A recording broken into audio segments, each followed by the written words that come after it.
Welcome back to my crop talk your on YouTube channel. I am Himanshi once again with you.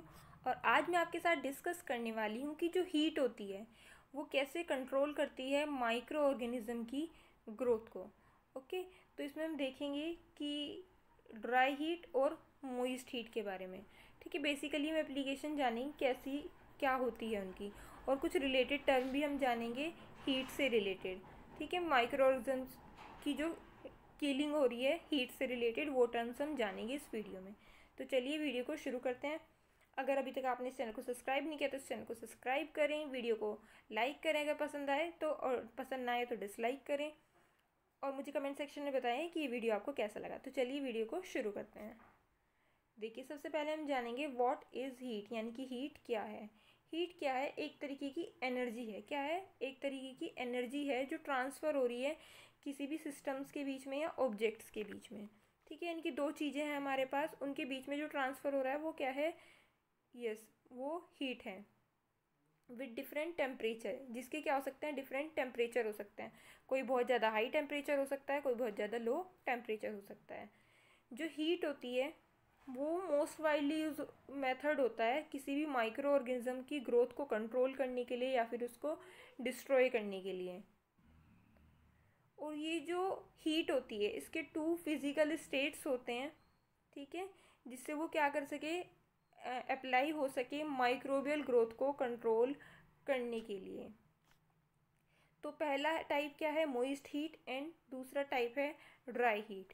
जो killing of microbiology is often indicate by the thermal death point, यानी कि जो microbiology को तो आपको पता ही है, micro organism की स्टडी में जो किलिंग है यानी कि मारना है, वो इंडिकेट होता है टू तरीके से, या तो थर्मल डेथ टाइम TDTV बोलते हैं उसको, या फिर डेसिमल रिडक्शन टाइम यानी कि D वैल्यू।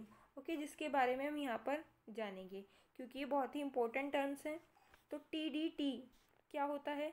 ये शॉर्टेस्ट टाइम होता है जो जिसकी नीड होती है किसी भी माइक्रो ऑर्गेनिज्म को किल करने के लिए किसी स्पेसिफिक टेम्परेचर पे और स्पेसिफिक कंडीशन में। यानी कि जो हमारे पास एक पर्टिकुलर टेम्परेचर गिवन है और पर्टिकुलर कंडीशंस गिवन है, उसमें उस टाइम उस वाली कंडीशन में उस वाले टाइम में कोई भी माइक्रो ऑर्गेनिज्म कितनी जल्दी किल होगा, वो टाइम की ड्यूरेशन क्या है?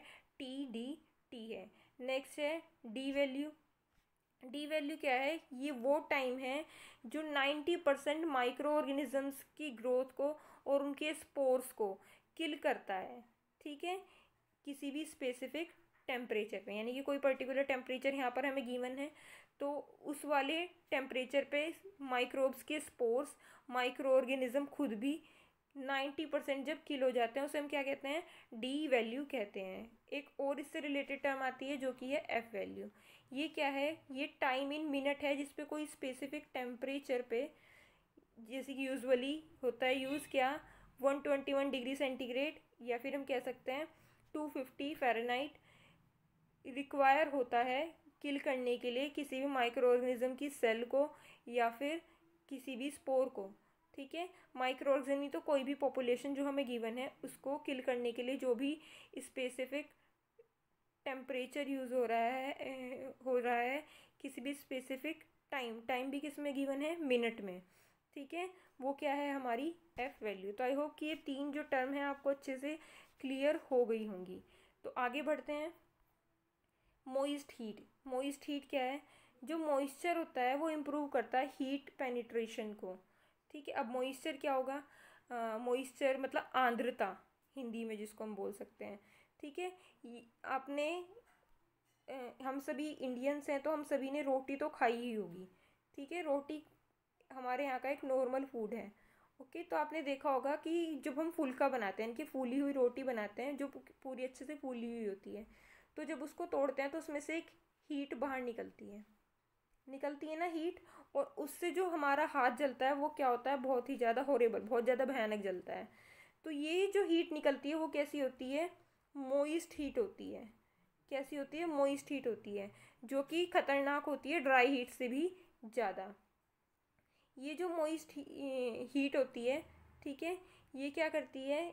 स्टेरिलाइजेशन करती है बाय यहाँ पे लिखा हुआ है कि जो स्टेरिलाइजेशन होता है मॉइस्ट हीट का वो ज़्यादा इफेक्टिव होता है as compared to dry heat. Okay, next है जो मोस्ट जो ईस्ट होते हैं, ओके, मोल्ड होते हैं और बैक्टीरिया होते हैं, वो किल हो जाते हैं यूजुअली किससे, मॉइस्ट हीट से। कौन से टेम्परेचर पे, 80 डिग्री सेंटीग्रेड पर 10 मिनट के लिए। ये जो बट ये वाली जो कंडीशन है ये सफिशिएंट नहीं होते हैं सभी के लिए, ठीक है, सभी मोल्ड इनएक्टिवेट नहीं हो पाते हैं। वो बैक्टीरिया जो क्या करते हैं, स्पोर्स बनाते हैं, वो बैक्टीरिया भी इस टेम्परेचर पे, इस हीट पर क्या नहीं हो पाते हैं, किल नहीं हो पाते हैं। तो ये इसका एक हम कह सकते हैं कि ड्रॉबैक है हमारे लिए कि जो हीट रेजिस्टेंट है वो वेजिटेटिव स्ट्रक्चर वो क्या है, यस, हीट रेजिस्टेंट जो स्ट्रक्चर होती हैं वेजिटेटिव स्ट्रक्चर या वेजिटेटिव सेल्स के मुकाबले उनको वो क्या होता है, टाइम टेकिंग होती हैं, किसके लिए, स्टेरिलाइजेशन के लिए। यहाँ पर एग्जांपल ले लेते हैं कि बैक्टीरियल एंडोस्पोर है, उसका जो एक्सोस्पोर है उसको क्या चाहिए होगा, मॉइस्ट हीट चाहिए होगा, कितना, 121 डिग्री सेंटीग्रेड फॉर 15 मिनट के लिए फॉर इनएक्टिवेशन। इसलिए आपने देखा होगा जब हम ऑटोक्लेव करते हैं लैब में, तो लैब में हमेशा हम क्या करते हैं, कितना टेम्परेचर देते हैं, 121 डिग्री सेंटीग्रेड देते हैं 15 मिनट के लिए, किसको इनएक्टिवेट करने के लिए, यस, अपने जो इतने भी माइक्रो ऑर्गेनिज्म हम यूज़ कर रहे हैं उन सभी को इनएक्टिवेट करने के लिए। अब एप्लीकेशन क्या होती है मॉइस्ट हीट की, ये यूज़ होता है कंट्रोल करने के लिए माइक्रो ऑर्गेनिजम्स को, ब्रोट अबाउट बाय 4 वेज, 4 मतलब 4 तरीक़ों से। पहला है सेचुरेशन स्ट्रीम अंडर प्रेशर, ठीक है, जो कि क्या है, एक तरीके का हम यूज़ करते हैं जिसके लिए क्या, स्टेरिलाइजेशन के लिए ऑटोक्लेव यूज़ करते हैं। अब जो ये सेचुरेशन स्टीम होती है ये किसको हम कह सकते हैं स्टेरिलाइज करने के काम आती है, ये काम आती है स्टेरिलाइज करने के लिए कैंड फूड हो गए, है ना, सर्जरिकल इंस्ट्रूमेंट्स हो गए, है ना, उससे अलग जो रिएजेंट्स होते हैं, कल्चर मीडिया होता है, उनके लिए ये यूज़ होती है।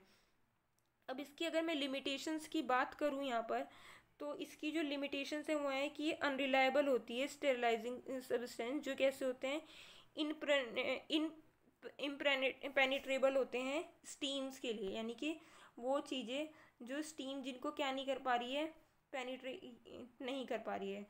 एग्जांपल के लिए लेते हैं कि यहाँ पे एक बहुत ही ज़्यादा कोई सॉलिड चीज़ है और हमें इसको अंदर से भी क्या कर लेना है, यस, स्टेरिलाइज करना है, तो जो स्टीम हीट होगी वो उसको क्या कर पाएगी, अंदर से स्टेरिलाइज प्रॉपर्ली नहीं कर पाएगी, क्योंकि स्टीम के लिए क्या है, अनपेनिट्रेबल होते हैं। नेक्स्ट आता है इंटरमिटेंट स्टेरिलाइजेशन। जो इंटरमिटेंट स्टेरिलाइजेशन होता है इसको हम टिंडलाइजेशन भी बोलते हैं। क्या बोल रहे हैं, टिंडलाइजेशन भी बोलते हैं।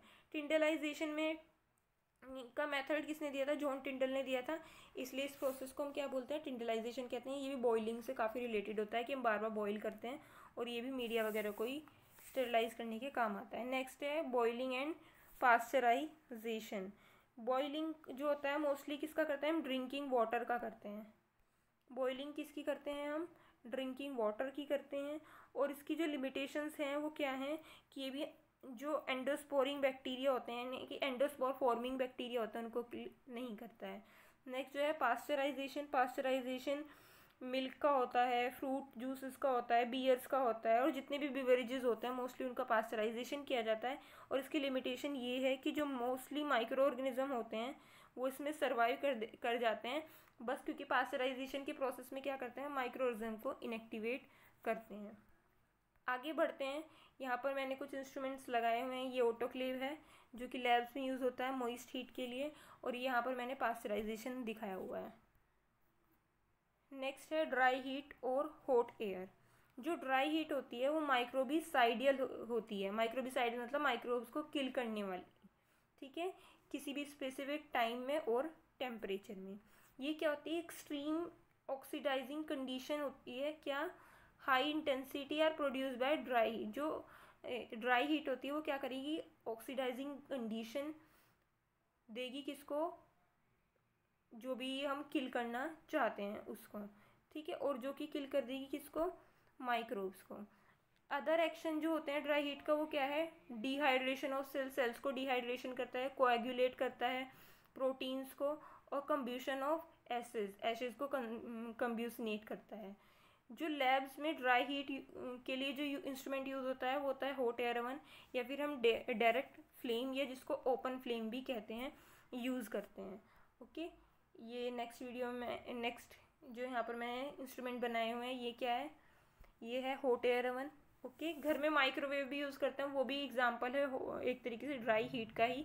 और ओपन फ्लेम ये तो आप बहुत पहले से केमिस्ट्री लैब में भी यूज़ करते आ रहे होंगे, जो कि हमारी जो ग्लास रोड्स होती हैं, निडल्स होती हैं, और क्या होता है इनोकुलेशन लूप होता है, इन सभी को क्या करने के काम आती है, यस हीट, इनको हीट स्टेरलाइज करने के काम आता है। अगर मैं ड्राई हीट का ड्रॉबैक बोलूँ तो ये बहुत ज़्यादा स्लो प्रोसेस होता है और हाई टेम्परेचर इसके लिए रिक्वायरमेंट होती है।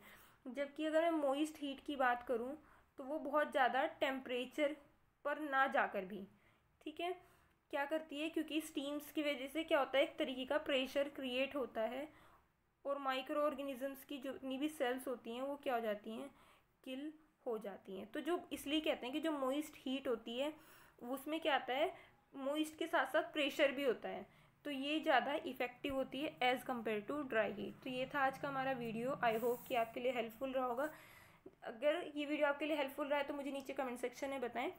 मैं जल्दी कोल्ड टेम्परेचर भी कैसे हेल्पफुल है किसी भी माइक्रो ऑर्गेनिज्म को किल करने के लिए, वो भी वीडियो आपके साथ शेयर करूँगी। आज के लिए बस इतना ही, मिलते हैं नेक्स्ट वीडियो में, तब तक के लिए बाय बाय।